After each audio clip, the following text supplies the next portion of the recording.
So I went and I had a look at Seed Invest, and we'll talk about that in a little bit. Sure. It's a fabulous video there. I'll definitely put a link to it on the show notes page. It's a very good video. And one of the things that was mentioned in that video, I'm not sure if it was you or Nick, but basically so one of you said, we see opportunity in volatility. Opportunity and volatility. Walk me through that from your perspective in this environment that we're in right now. Sure. So, look, we offer a debt product, right?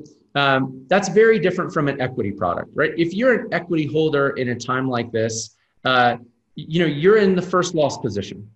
And so if assets decline in price or because of a liquidity crunch, they have to be sold at an inopportune time, you just think of having to sell a stock in order to pay your bills, right? For example, that's a classic example. You can really lose a lot if you're an equity investor.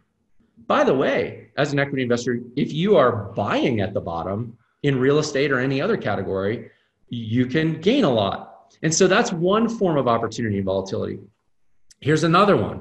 When you're a debt holder, you have two advantages going for you. One, you're owed the same amount of principal back no matter how the price of the asset performs, right? Now that's an opportunity because you are taking less risk as a debt holder, but you are earning relatively higher returns on balance on a shorter time frame than most equity investors are. So when we think about opportunity and volatility, there are two forms of that. One is equity investors have opportunities if they're willing to take the risk, but debt holders have opportunities to make returns that are relatively high relative to what their equity investors are taking for a much higher risk, but just by being consistent through the process. And so the opportunity that we see in volatility is we see much better credits coming our way, right? More experienced borrowers.